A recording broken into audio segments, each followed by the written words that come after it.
Right now at 5, authorities in Neosho respond to a crash that lands the car through the front of a restaurant. And we've got a much cooler start to the day, a cooler day ahead of us, but still sunny. Well, look at your forecast coming up. Plus, members of the Quapaw Nation invite the community to walk for domestic violence.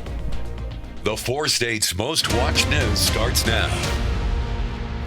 Good morning and welcome to the KOAM Morning News. It's 5 a.m. I'm Samantha Walker. I'm Chris Water. It's Tuesday, October the 21st. You know, my favorite part about when it gets cold is all the stuffy nose stuff and the colds and all that other business, you know. I mean, the cold weather itself doesn't cause the colds, but man, it's always when it sets in. That's when the allergies really start to pick up. I feel like we're both sniffling and sneezing. I can't do it. No, I don't like it. You know, I know you can get a cold during the summertime too. It happens. It just hits different. It does. There's just something about it, but that's all right. You know, it's fall-like weather finally. I know I said it yesterday, but I mean, it only took, we made it to like September 50th before we actually got into October here.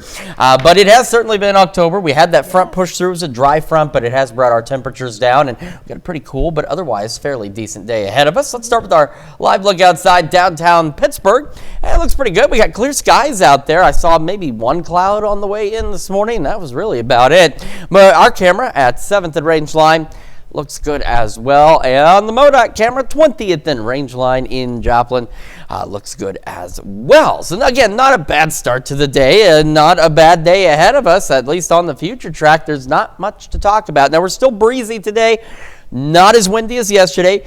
Don't have any wind advisories, but it will be a bit on the breezy side, which will make it feel just a wee bit cooler for some of us out there. And take a look at these temperatures this morning.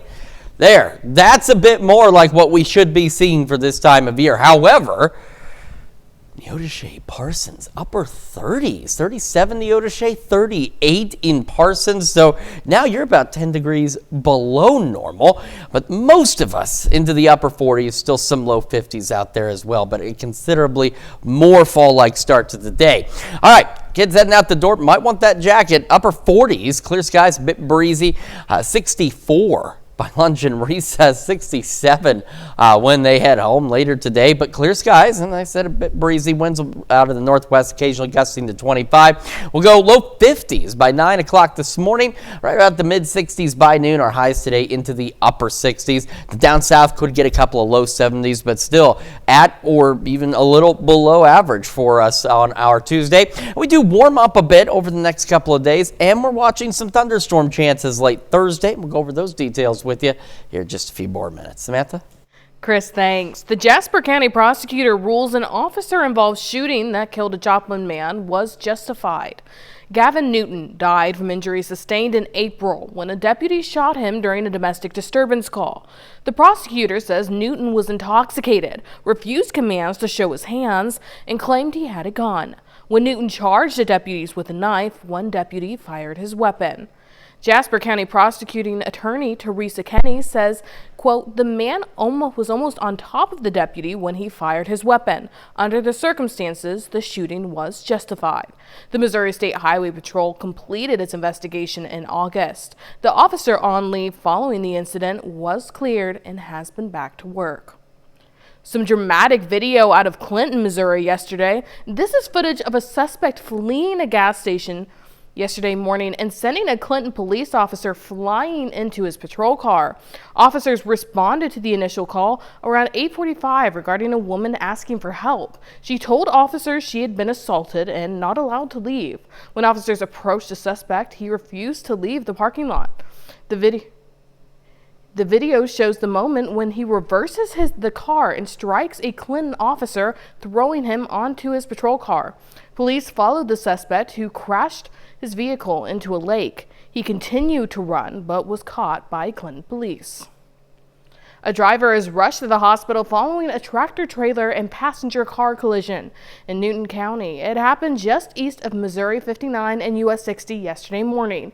Neosho Fire, Newton County deputies, and the Newton County ambulance responded. The male driver of the car had to be extricated from the wreckage. He was rushed trauma to a Joplin hospital. The semi-driver was not injured. Authorities in Neosho responded to a car crash yesterday morning, this time into the front of a Brahms restaurant on Neosho Boulevard. The car struck a large refrigerator. The driver claims his foot slipped off the brake and he hit the gas. No injuries were reported. The Brahms remains open for business and diners are asked to use the south entrance. Authorities released information about a fatal ATV crash from this weekend. The Missouri State Highway Patrol reports it happened in rural Berry County at around 6 o'clock Saturday morning. According to troopers, a 24-year-old Aurora man overturned his all-terrain vehicle on Farm Road 1245 north of Cape Fair. He died at the scene. The victim's name has not been released. The Quapaw Nation invited the public to its first ever domestic violence awareness walk yesterday. The walk brought nearly 80 people out to participate. Organizers say the goal of the event is to raise awareness and stand against domestic violence. Thieves pulled off a brazen heist at the Louvre in broad daylight. The burglars used a ladder to break in an upstairs window while tourists walked nearby. They targeted the gallery where France's crown jewels were displayed. In just 7 minutes with a circular saw, the thieves stole 9 priceless pieces, including a pearl and diamond tiara made for the Napoleon III's wife. The Louvre remained closed for a second day as police investigate. President Trump had a warning for Hamas today after a weekend of violence which threatened the fragile ceasefire in Gaza. Erica Brown is at the White House with more on that, plus what the president had to say about Ukraine's chances of victory over Russia and trade talks with China. At the White House Monday, President Trump signed an agreement with Australia's Prime Minister on rare earths and critical minerals. During the meeting, President Trump also announced plans to visit China fairly early next year and warned of even bigger tariffs on Chinese imports if a trade agreement isn't reached soon. China's paying 55% and a potential 155% come November 1st unless we make a deal. And just days after his White House meeting with Ukrainian President Volodymyr Zelensky, Trump expressed doubt on whether Ukraine could win its war with Russia. They could still win it. I don't think they will, but they could still win it. President Trump has called for an immediate ceasefire between Russia and Ukraine, with Russia keeping most of the Ukrainian territory it currently occupies. Zelensky has repeatedly rejected that idea. Over the weekend, a fragile ceasefire between Israel and Hamas was put to the test after Israel's military launched strikes in Gaza following an attack that killed 2 Israeli soldiers. Hamas denied responsibility, but President Trump blamed them for violating the ceasefire. They're going to be very good. They're going to behave. They're going to be nice. And if they're not, we're going to go and we're going to eradicate them if we have to. They'll be eradicated. Trump said that didn't mean U.S. boots on the ground, but that there were many countries who'd sign on to the deal who said they'd be willing to, quote, take care of the situation. Erica Brown, CBS News, the White House. Vice President J.D. Vance is on his way to Israel, where he's expected to meet this week with Israel's Prime Minister. That's a look at this morning's top stories and weather in our first 7 minutes. Coming up on the KOAM Morning News. Vice President J.D. Vance travels to Israel to meet with Netanyahu about regional security. Plus, a single Amazon Web Service failure creates a cascading global impact. Tech experts warn about the dangers of internet consolidation. And cool and windy conditions in the 4 states. Chris has a look at your weekly forecast. You're watching the KOAM Morning News. We'll be right back. Topping World Watch, the Vice President and Second Lady are in Israel today. The trip comes as the fragile peace deal that President Trump spearheaded appears to have survived a weekend of violence. Both sides have blamed each other for breaching the peace. The president threatened to eradicate Hamas if the group does not behave. CBS News' Bradley Blackburn has more from New York.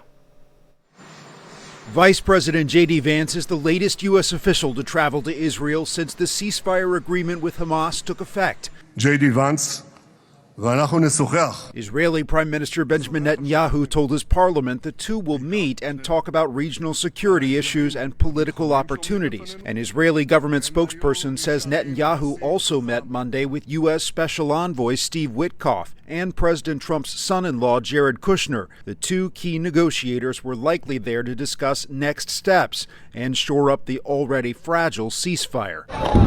after weekend strikes briefly shattered the days-long peace. The Hamas-run Gaza Health Ministry says more than 40 Palestinians were killed. Israel says the strikes were in retaliation for an attack that killed Israeli troops. Hamas has denied involvement. We made a deal with Hamas that, they're going to be very good, they're going to behave, they're going to be nice, and if they're not, we're going to go and we're going to eradicate them. Aid trucks have resumed in Gaza following a brief pause, though this man says it's not enough. The World Food Program agrees. Meanwhile, in Tel Aviv, authorities received the body of another deceased hostage Monday. The search through the rubble in Gaza continues for the remains of more than a dozen more. Bradley Blackburn, CBS News. The White House has not given much guidance on the vice president's trip to Israel, though an Israeli government spokesperson indicated that he could be in the region for a few days. Still to come, two rock and roll legends expand their upcoming tour as a fictional ambassador pays tribute to America's public servants. Plus, cool and windy conditions. Chris has a look at your Tuesday forecast.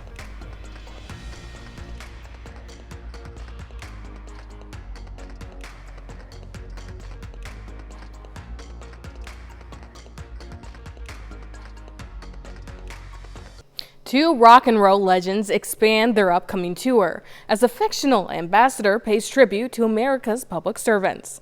Gwen Baumgarten has your Eye on Entertainment report.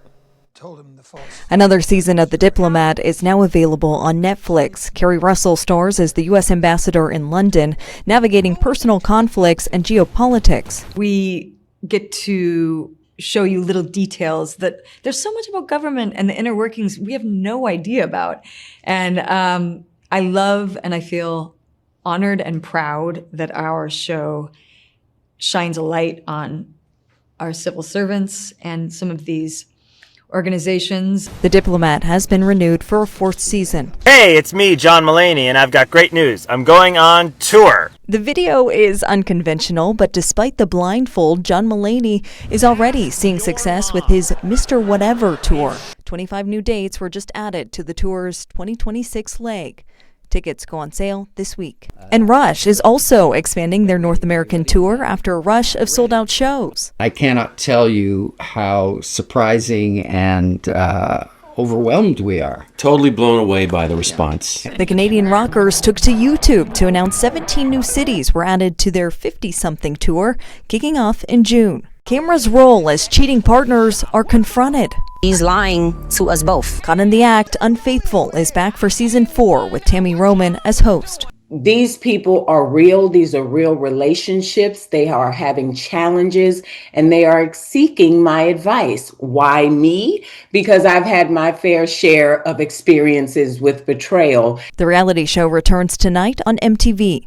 That's your Eye on Entertainment. Gwen Baumgartner, CBS News, Los Angeles. It looks like there's a little bit of something for everybody. I know a lot of people in our newsroom were very excited about the Rush tour, so it's great to see them expand that. Here's Chris with a quick look at your forecast. Yeah, we've got ourselves a pretty decent day. It's a bit chilly thanks to that cold front yesterday afternoon, but it is seasonably so for many of us. We got clear skies out there, another decent day, a bit breezy. We're going to take a look at your forecast, talk about some Thursday rain chances when the KOAM Morning News returns.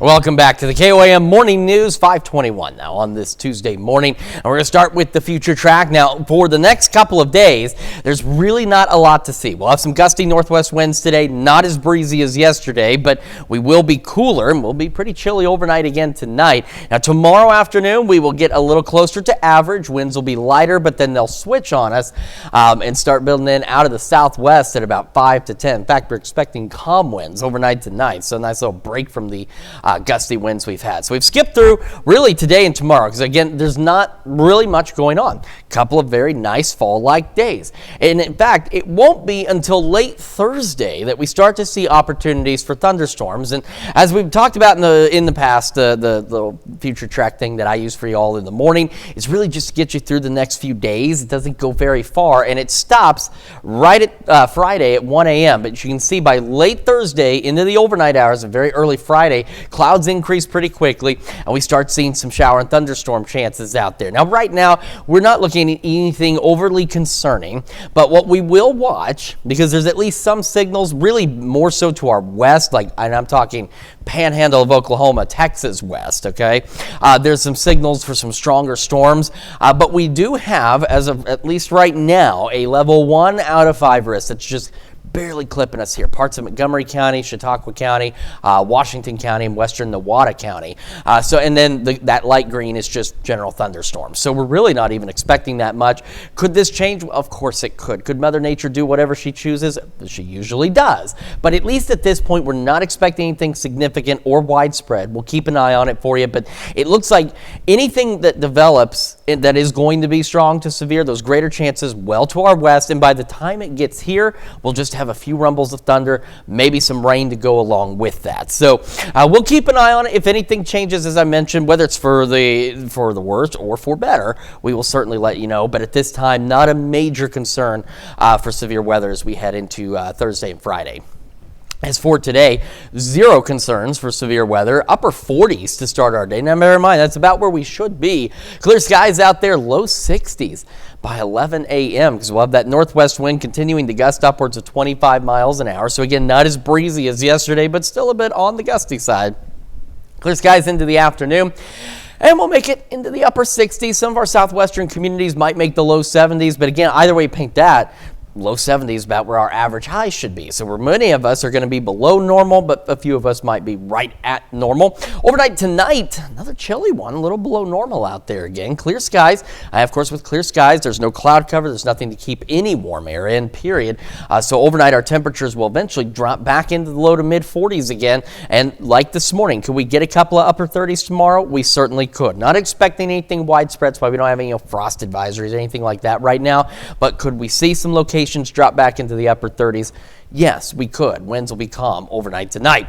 Again, tomorrow, not bad. A low to mid 70s. Same on Thursday. And we'll get those late. And we're, if you saw on the future track, we're talking late shower and storm chances from Thursday into Friday, possibly into Saturday with some rain. And our temperatures, take a look, other than Monday, which is going to put us a bit above normal. Look at that, not bad. We're even talking upper 50s still by next Wednesday. So definitely very fall-like here in the 4 states. Let's check your forecast. We're going to send it over to Samantha now with Health Watch. Thanks, Chris. Obesity-related cancer is on the rise worldwide among both younger and older adults. A study in the Annals of Internal Medicine looked at increasing cases of 13 types of cancers and found that obesity was primarily to blame. The rise in cases is happening among all adults aged 20 and older, with endometrial and kidney cancer being the most closely related to obesity. There's a health condition affecting 90% of adults in America that most people have never heard of. It's called cardiovascular kidney metabolic syndrome, or CKM, and it's a newly defined condition encompassing heart disease, kidney disease, diabetes, and obesity. A survey by the American Heart Association found 9 in 10 adults aren't aware of the condition. Doctors say CKM increases the risk of heart attack and stroke and was reversible with changes to diet and exercise. A new poll finds 1 in 10 parents say their child plays outside just once a week or less. A University of Michigan survey found one reason could be parental anxiety, with 40% of parents saying they get nervous when their child goes too far or climbs too high. The survey also found screen time is increasingly taking up kids' playtime. Research shows outdoor play is good for both a child's physical and mental health. A group of high schoolers who are blind are getting a chance to play baseball and perfect their skills. This clinic offers the students a unique opportunity to play the game they love. Vanessa Murdoch has their story.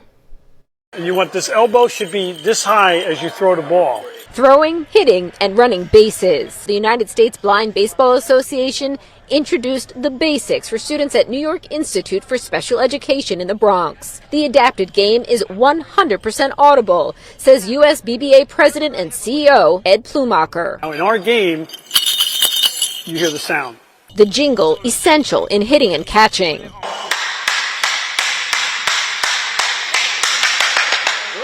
Clapping and voice cues come into play for throwing and running. Required equipment, a blindfold. Everybody have to wear this because this game is all about listening.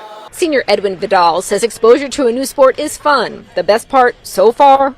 Probably the running because it's the easiest. It's easy. Yeah, the rest of the skills are like very, very hard.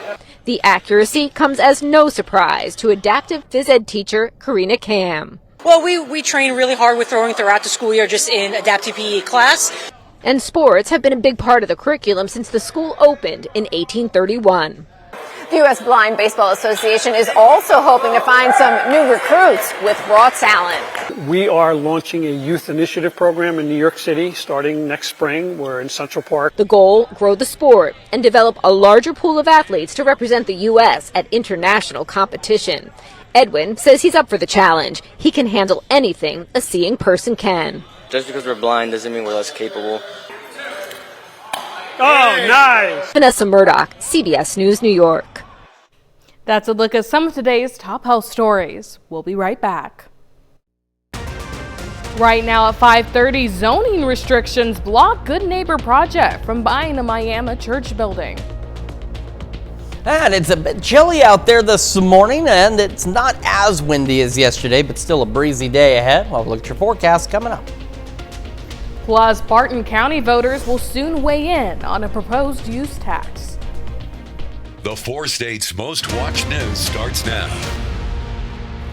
Good morning and welcome to the KOAM Morning News. It's 5:31. I'm Samantha Walker. I'm Chris Warner. It is Tuesday, October the 21st. Happy Tuesday. Hopefully everybody had a good Monday. I know that it wasn't bad, just a bit on the breezy side.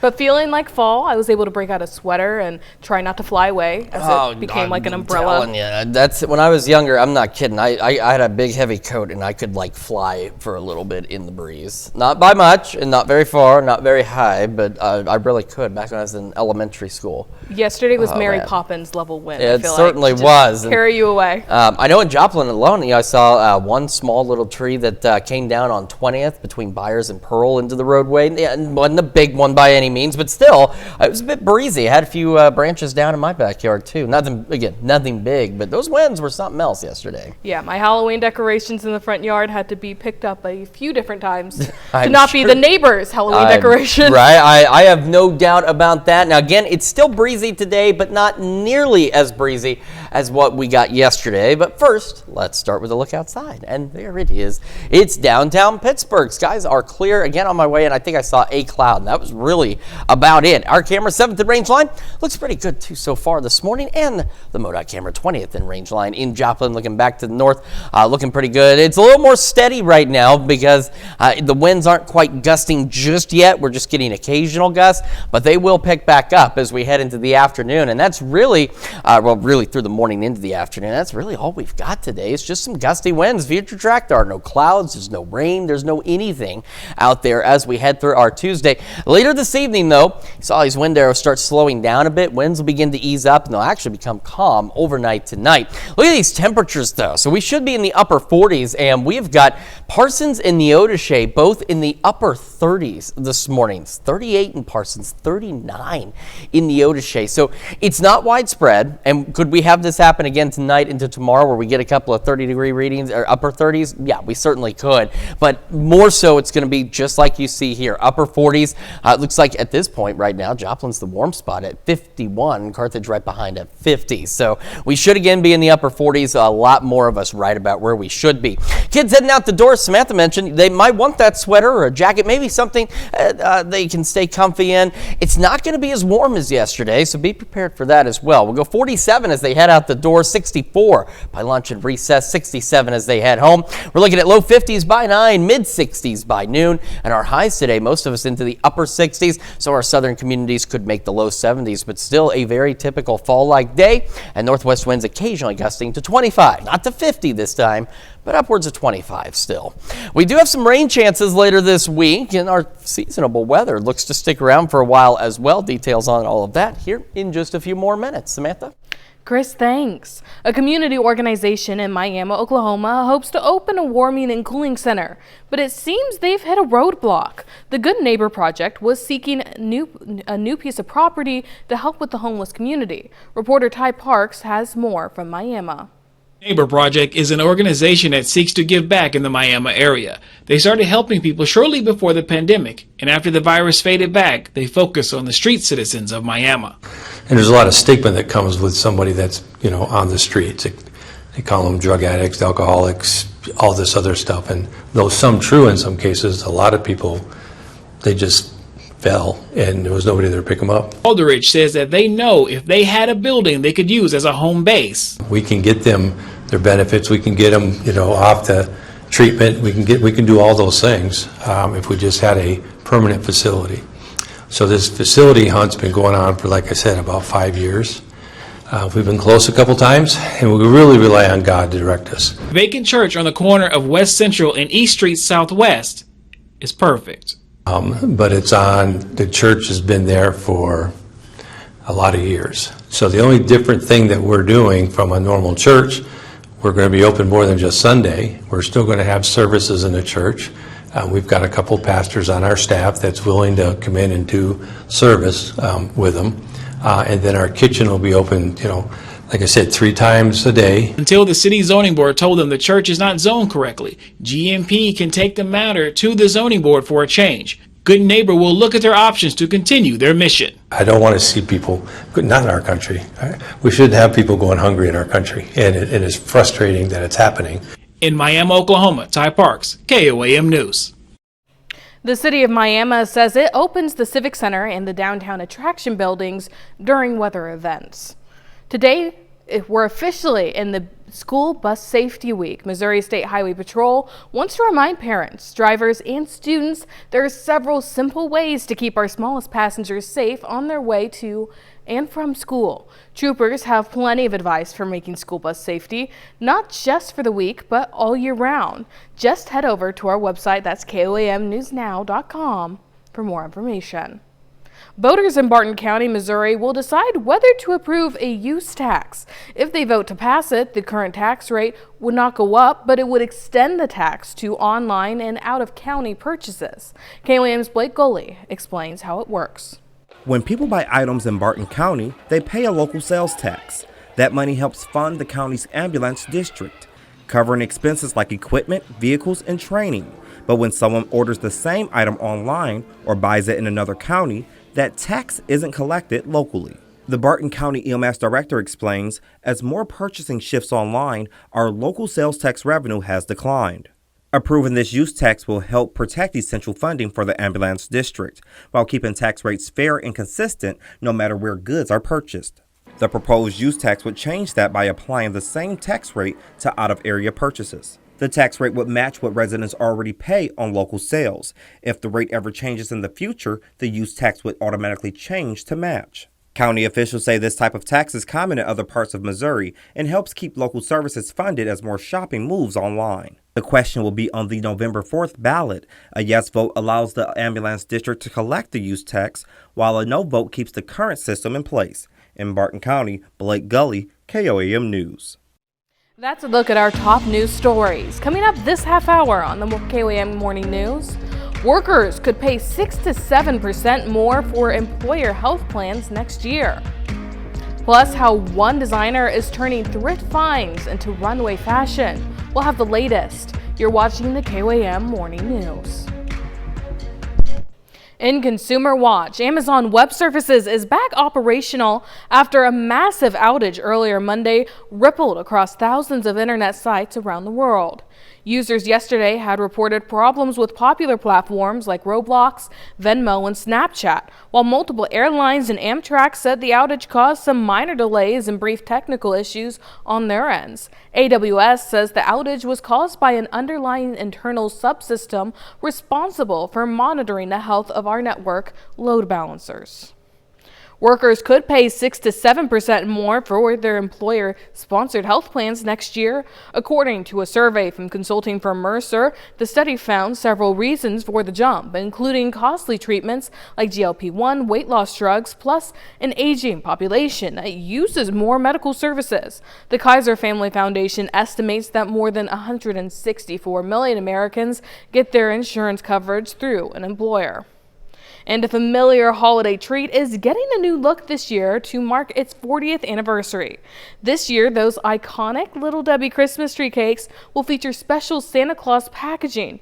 The company is also offering fans a chance to win their favorite Little Debbie Christmas tree cake flavor in their 40 Days of Giveaways contest. Entry forms can be found on the Little Debbie website.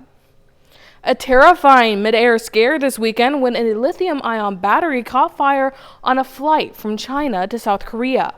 Video shows the crew rushing to put out the flames. Incidents like these keep happening, even though airlines and airports are cracking down. The airline says the lithium batteries stored in a passenger bag spontaneously caught fire, forcing the Airbus A321 to make an emergency landing in Shanghai.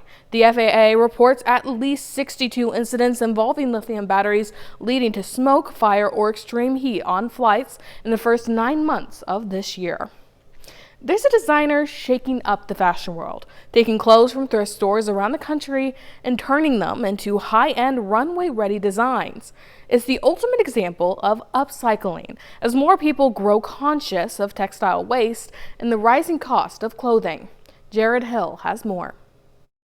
In the high-priced world of high fashion, Evan Hirsch is designing haute couture from the bargain bin. It used to be a Halloween costume. This ball gown is one of nearly 24 upcycled garments the designer made for Goodwill's first ever New York Fashion Week runway show. This originally was like a short lace dress, and I completely added this new skirt. It's a partnership that started with a TikTok. I found a dress at the thrift store, added over 2,000 beads by hand, and returned it straight back to the rack. I had never worked with garments that were pre-loved. Now, reimagining thrifted clothing has become a bit of a calling.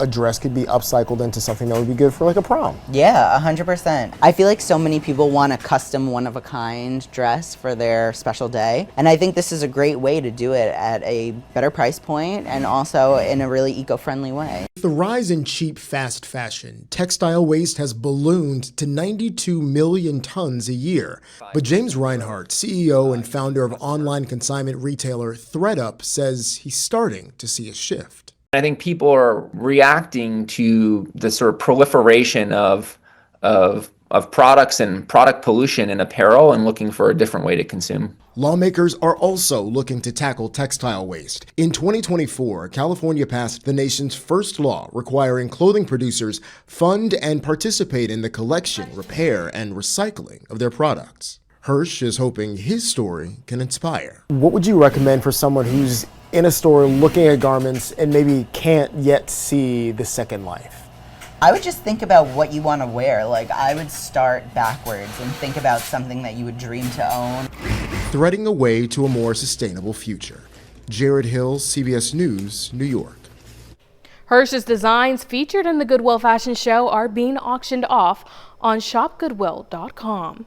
That's it for Consumer Watch. And now here's Chris with a quick look at your forecast. We've got, again, a bit of a chilly start out there. Most of us pretty seasonable. Some of us a bit less than seasonable, down into the 30s. Well, now look at your forecast. Talk about our gusty winds, some warmer weather, and some rain chances when the KOAM Morning News returns. Time now, 5:45. We'll be right back. We're learning more about the president's possible plan to lower beef prices at the grocery store. Details in today's Ag Day Minute. I'm Clint Griffiths with today's Ag Day Minute. President Trump believes he has a way to lower beef prices at the grocery store. The president saying the U.S. could purchase Argentinian beef in an attempt to bring down prices, telling reporters aboard Air Force One during a flight Sunday that, quote, if we do that, that will bring our beef prices down, end quote. Now, U.S. beef prices have been higher due to recent drought and reduced imports from Mexico due to a flesh-eating pest in cattle herds there. Now, President Trump also believes China will agree to a U.S. soybean deal. The president saying he wants China to buy soybeans, quote, at least in the amount they were buying before. However, for the first time since November of 2018, China imported no soybeans from the U.S. in September. Now, there are reports of a new round of U.S.-China trade talks set for this week in Malaysia. And how can you prevent a child from developing a peanut allergy? Well, one study that recommended feeding babies peanut products early has had a big effect. About 60,000 children have avoided developing potentially life-threatening allergies after such guidance was first issued back in 2015. A new study in the medical journal Pediatrics found that peanut allergies in children ages 0 to 3 declined by more than 27% after guidance was first issued, and by more than 40% after it was expanded in 2017. For more Ag News, watch Ag Day weekdays on the station or get updates over to agweb.com.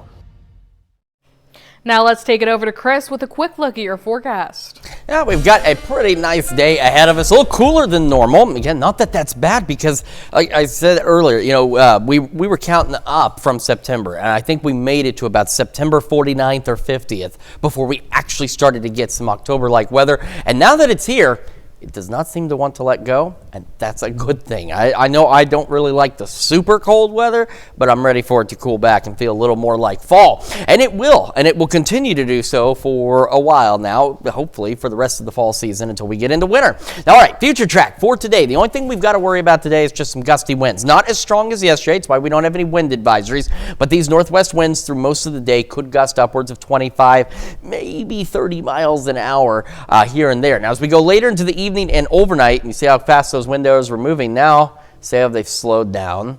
We'll have calm winds overnight. They'll start easing up by late evening. We'll be calm overnight. And as we head into our Wednesday, the only change is the winds begin to switch out of the southwest, and they won't be as gusty. We're only talking southwest winds 5-10 miles an hour out there, but otherwise we are sunny, we are dry, and we're a bit warmer. Southwest winds, the warmer air moving in, and that's it. In fact, Thursday looks really good as well. A good portion of the day is dry, it is clear, but as we go later into the afternoon and late evening hours, we start getting clouds building in. So here we are at 5, starting to go with some partly cloudy skies in some cases. Now, our future track here only runs through Friday morning at 1 a.m., but it does show that if we get past about 10 o'clock Friday night, we start getting some isolated to scattered shower and thunderstorm chances. Now, right now, we're not overly concerned about any kind of severe weather. In fact, there is a severe risk for Thursday night into Friday at this point.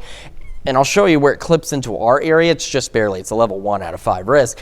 Any greater concerns right now are back across the panhandles of Texas and Oklahoma, and maybe stretching into northwestern Oklahoma at best. So again, today, tomorrow, obviously nothing to worry about. And here's that level 1 out of 5 risk, just clipping parts of Chautauqua, Montgomery, Washington, and Nowata counties. So, and then that green area is just general thunderstorms. So this is again for late Thursday into early Friday. It's just a low end risk. It's barely clipping us.